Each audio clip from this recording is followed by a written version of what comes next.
Selamat petang, salam sejahtera. Pendedahan kali ini paling luar biasa. Kalau Daim Zainuddin dan keluarganya telah kalah di mahkamah baru-baru ini, cabaran mereka untuk menghentikan siasatan SPRM terhadap harta dan kekayaan mereka ditolak oleh mahkamah, ditolak oleh hakim, dan itu telah pun memberikan kemenangan pertama kepada kerajaan Malaysia dan rakyat Malaysia. Hari ini kita digemparkan pula dengan kemunculan isteri Daim Zainuddin yang cuba pula mencabar kesahihan undang-undang kes dedah aset. Kalau sebelum ini mereka mahu mencabar supaya siasatan SPRM dihentikan, tapi gagal dan ditolak mahkamah. Kali ini pula tak henti lagi. Tak tahulah kenapa mereka ni tak berani bertarung di mahkamah berkaitan dengan siasatan ataupun bertarung saja di mahkamah. Tapi mahu pula hentikan siasatan, ditolak mahkamah. Kali ini pula isteri Daim Zainuddin pula cabar kesahihan undang-undang kes dedah aset. Yang ini betul-betullah kita pening kepala lah kan. Undang-undang pula dicabar oleh golongan maha kaya ini. Isteri Daim Zainuddin, bekas Menteri Kewangan Malaysia, cuba mencabar kesahihan peruntukan undang-undang yang digunakan untuk menuduhnya berhubung pendedahan aset. Yang ini memang paling jaguh lah. Ini paling hebat lah kan. Sebab undang-undang sendiri yang dicabar kali ini. Kalau sebelum ini SPRM yang dicabar, siasatan SPRM yang dicabar, kali ini undang-undang yang dicabar. Tak apalah, mereka banyak duit, boleh guna banyak peguam, boleh guna banyak kaedah. Begitulah kalau banyak duit kan. Kalau yang tak ada duit, susahlah untuk membuat perkara tersebut. Perlu menjawab saja di mahkamah. Tapi kalau banyak duit, ya macam-macam lah boleh dicabar. Pesukan Peguam Naimah Abdul Khalid dari Raj and Sek memfailkan permohonan kepada Mahkamah Session Kuala Lumpur merujuk kepada Mahkamah Tinggi isu sama ada Seksyen 36 dalam kurungan 2 Akta SPRM 2009 melanggar hak asasinya. Yang ini memang lucu. Naimah meminta Mahkamah Tinggi untuk menentukan sama ada peruntukan itu melanggar hak perlembagaannya daripada dipaksa untuk mengemukakan bukti yang boleh menuduh yang boleh digunakan terhadapnya dan haknya untuk perbicaraan yang adil. Dia juga memohon perintah penangguhan ke atas kes jenayah pendedahan aset yang belum selesai di hadapan Mahkamah Session sementara menunggu pelupusan permohonan rujukan. Pada 23 Januari di hadapan Mahkamah Session, Naimah diminta dibicarakan atas pertuduhan gagal mematuhi notis SPRM untuk mendedahkan asetnya. Dia didakwa melakukan kesalahan itu dengan memberikan akuan bersumpah bertulis yang tidak mematuhi notis SPRM di bawah Seksyen 36 dalam kurungan 1 Akta SPRM. Dia didakwa melakukan kesalahan itu antara 13 sehingga 14 Disember tahun lepas dan boleh dipenjara sehingga 5 tahun dan denda sehingga RM100,000 jika sabit kesalahan. Aset yang didakwa tidak didedahkan melibatkan beberapa tanah, hartanah dan kenderaan Mercedes-Benz. Mengikut lampiran yang dilampirkan pada pertuduhan dan dibacakan di mahkamah, antara 8 hartanah yang didakwa terlibat ialah Menara Ilham di Kuala Lumpur, sebuah rumah di Bukit Tunku, Kuala Lumpur, serta 6 bidang tanah, 5 di Kuala Lumpur dan 1 di Pulau Pinang. Saudara-saudara sekalian, antara komen daripada netizen berkait dengan isu ini ialah, kata mereka, apa yang nak disembunyikan oleh isteri ketiga Daim ini? Wan Khalid kata, apa yang nak disembunyikan oleh isteri Daim ini? Patut isteri-isteri lain pun kena isytihar harta juga, memandangkan isteri ketiga ini pun bilioner dan cuba nak sembunyikan harta, takut kena bayar teks. Dia kata, Wan Khalid kata, adoi, lepas tu cakap Melayu miskin perlukan bantuan, tapi dia pula gondol harta ke luar negara, kata Wan Khalid. 197 kata, atau mengaku sahaja dan mohon maaf kepada rakyat Malaysia selagi ada kesempatan untuk taubat. Mr. Sakau kata, dedah aset-aset. Kalau tak salah apa nak ditakutkan? Cerita mudah tak susah kan, kata Mr. Sakau.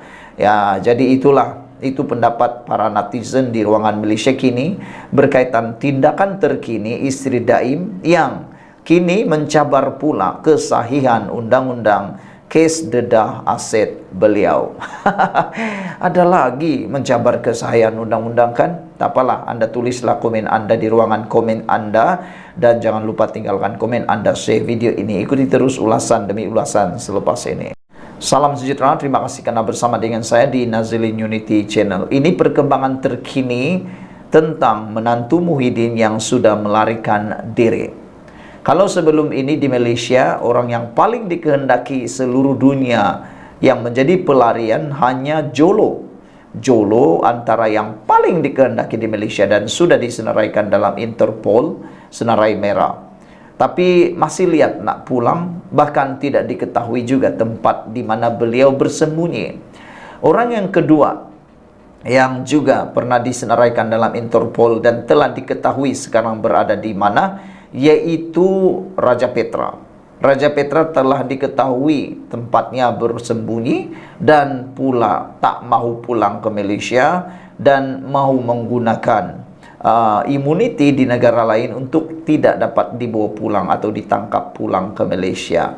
Beliau kini dianggap sebagai pemfitnah pelarian nombor 1 dunia. Itu yang ditulis oleh para penyokong kerajaan perpaduan, para penyokong Pakatan Harapan yang melabel Raja Petra sebagai pemfitnah nombor 1 yang menjadi pelarian. Tapi kini, sekarang ini pula, anak atau menantu Muhyiddin juga dianggap sebagai pelarian. Apabila telah pun melarikan diri dari Malaysia, dikehendaki pulang ke Malaysia tapi tak pulang-pulang lagi.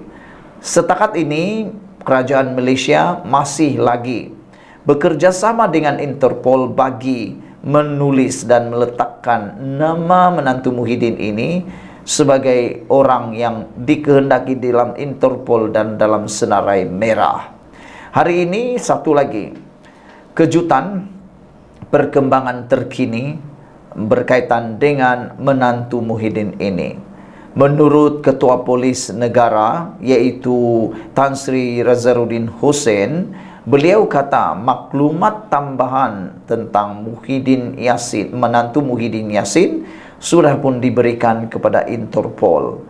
Makna kata tidak lama lagi anak Muhyiddin atau menantu Muhyiddin ini, maaf saya bukan anak, menantu Muhyiddin ini bakal akan disenaraikan dalam senarai merah Interpol.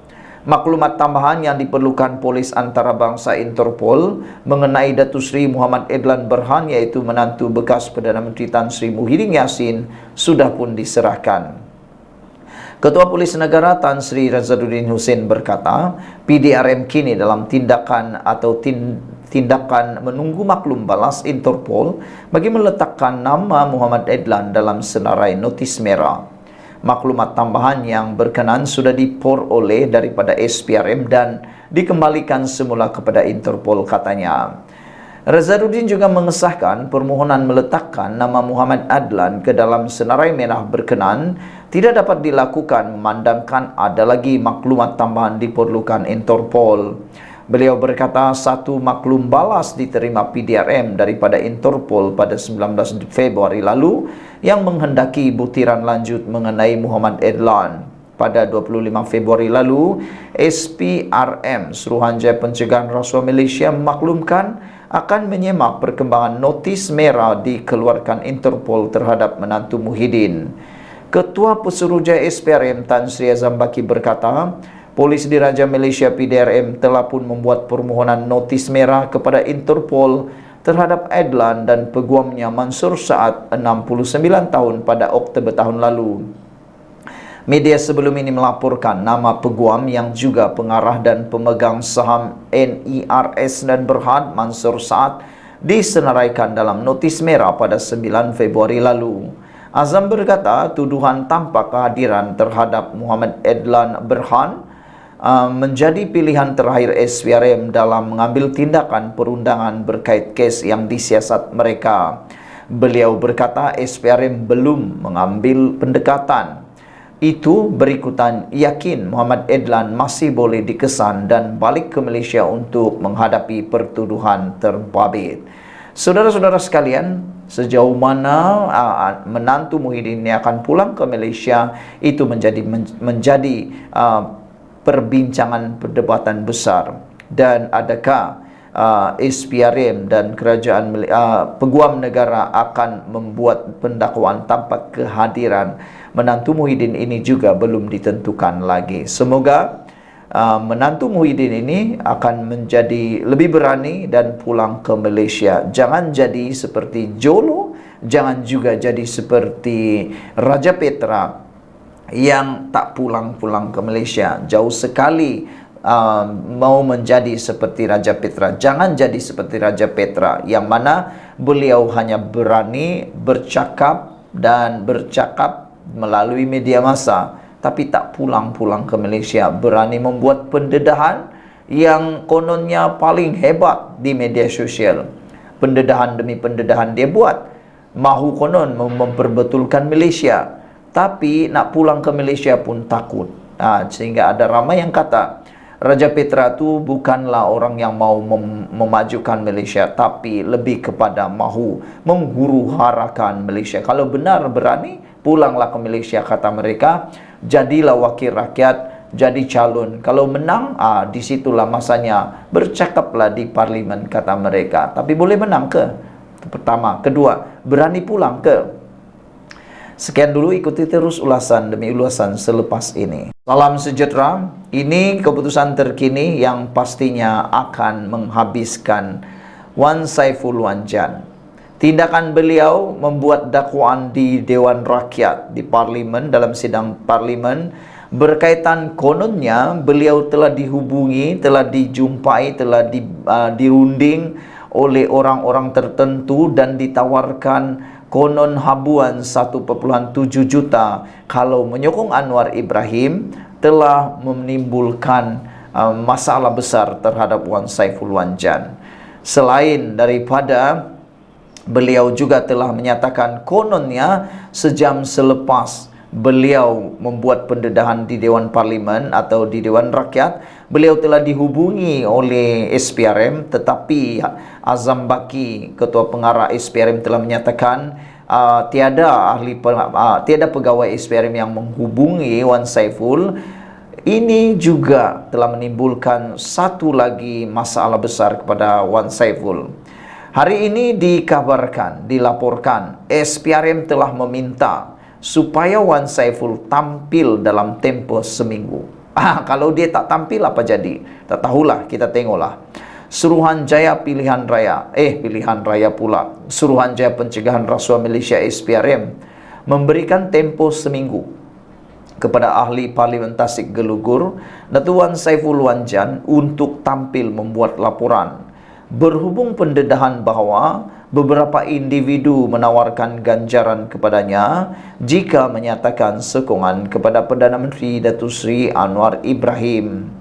Ketua Pesuruhjaya SPRM Tan Sri Azam Baki berkata, ini kerana adalah menjadi tanggungjawab bagi mana-mana individu yang mendakwa ditawarkan rasuah untuk segera membuat laporan berlandaskan undang-undang di bawah Seksyen 25 Akta SPRM 2009 untuk tindakan selanjutnya.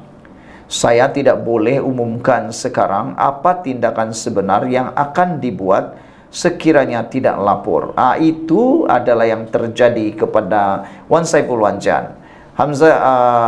Azam Baki kata beliau tidak boleh umumkan apa yang akan berlaku kepada Wan Saiful Wanjan kalau beliau tidak membuat laporan kepada SPRM tentang kononnya beliau ditawarkan rasuah itu. Tapi apa yang pasti, SPRM memberikan masa seminggu kepada Wan Saiful Wanjan untuk membuat laporan, dan ada aktanya. Akta undang-undang di bawah Seksyen 25 Akta SPRM 2009 untuk tindakan selanjutnya. Kata Tan Sri Azambaki lagi, kita masih lagi menunggu laporan beliau. Segala kemungkinan boleh diambil, kemungkinan memanggil ke SPRM, kata Tan Sri Azambaki.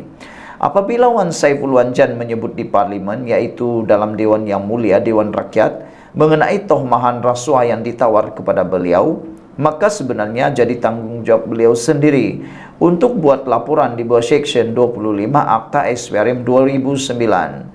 Bukan masalah kerja kami nak cari, bukan masalah yaitu kerja kami nak cari. Beliaulah kena datang. Sebagai contoh, kalau kita ditawar rasuah, kita sendirilah datang ke pejabat SPRM atau balai terdekat.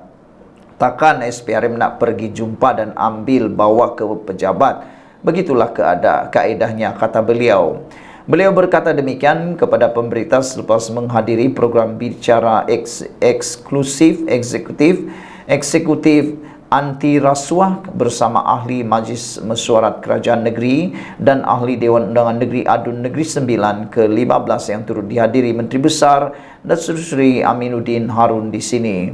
Mengenai kes menantu bekas Perdana Menteri Tan Sri Muhyiddin Yassin, Datuk Seri Muhammad Adlan Berhan Azam berkata setakat ini pihaknya belum berbincang dengan Jabatan Peguam Negara untuk menuduh di mahkamah tanpa kehadirannya.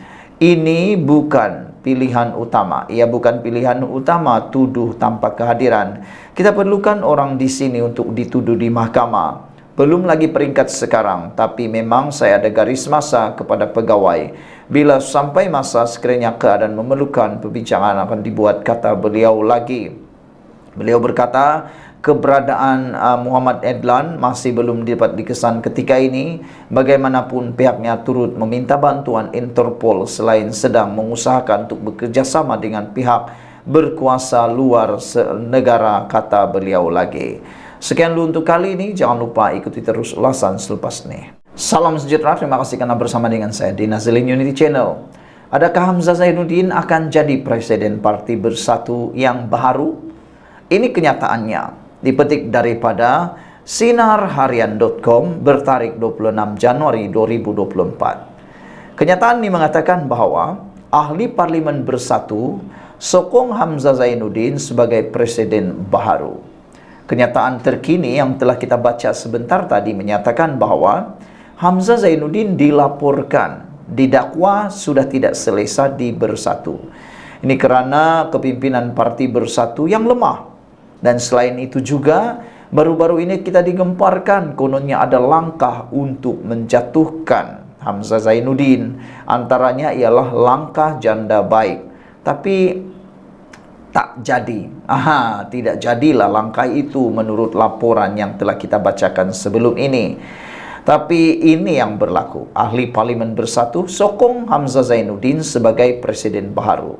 Kalau ini benar-benar berlaku, maka habislah jawatan Muhyiddin Yassin. Ramai ahli Parlimen Parti Pribumi Bersatu Malaysia Bersatu mahukan Setiausaha Agung Bersatu mereka, iaitu Datuk Seri Hamzah Zainuddin, menjadi sebagai Presiden baru parti itu. Ini didedahkan sendiri oleh ahli Parlimen Bukit Gantang Datuk Syed Abu Hussein Hafiz Syed Abdul Fasal. Ahli Parlimen Larut itu katanya mempunyai potensi besar bagi memimpin parti berkenan.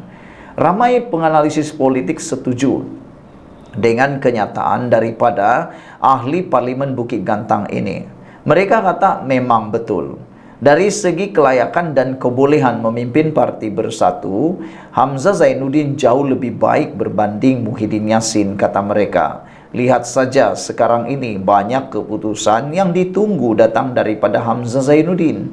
Selain itu, ketegasan Hamzah Zainuddin jauh lebih didengar berbanding Muhyiddin Yassin, kata mereka lagi. Jadi saudara-saudara sekalian, Hamzah Zainuddin juga menurut Syed Abu Hussein, beliau kata Larut juga bersedia, berkemampuan dan berkebolehan untuk memimpin Bersatu. Katanya dalam sidang akhbar di Baitul Husna dekat sini pada Jumaat.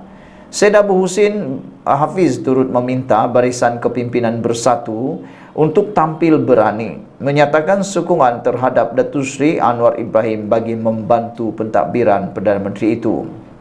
Beliau menamakan Hamzah Zainuddin, Datuk Sri Ronald Kiandi Beluran, Datuk Sri Iqmal Hisham Abdul Aziz Tanah Merah, Datuk Mas Ermiati Samsudin Masjid Tanah, dan Ahli Parlimen Hulu Terengganu Datuk Rasul Wahid. Usaha untuk nak jatuhkan kerajaan adalah sia-sia sekarang, katanya. Itu buang masa. Setahun lebih sudah berlalu, takkan masih nak bercakap tentang langkah. Saya hanya katakan apa yang perlu dan saya kongsikan supaya rakyat tahu, ujar beliau lagi. Sebelum ini, Sinar Harian melaporkan desas-desus muncul langkah Dubai yang didakwa digerakkan oleh pemimpin parti pembangkang, termasuk wakil tertentu kerajaan dengan matlamat sama untuk menjatuhkan kerajaan perpaduan pimpinan Anwar. Selain pemimpin pembangkang, langkah Dubai didakwa turut disertai tokoh politik, yaitu politik veteran berpengaruh berpangkat Tun yang bersekongkol dengan pembangkang, termasuk dituduh menggunakan sumber asing untuk menggulingkan pentadbiran dirajui Anwar Ibrahim. Bagaimanapun, beberapa pemimpin PN telah menafikan bahawa wujud rancangan seumpama itu. Saudara-saudara sekalian, benarkah Hamzah Zainuddin akan jadi presiden baru Parti Bersatu? Kita tunggu dan lihat.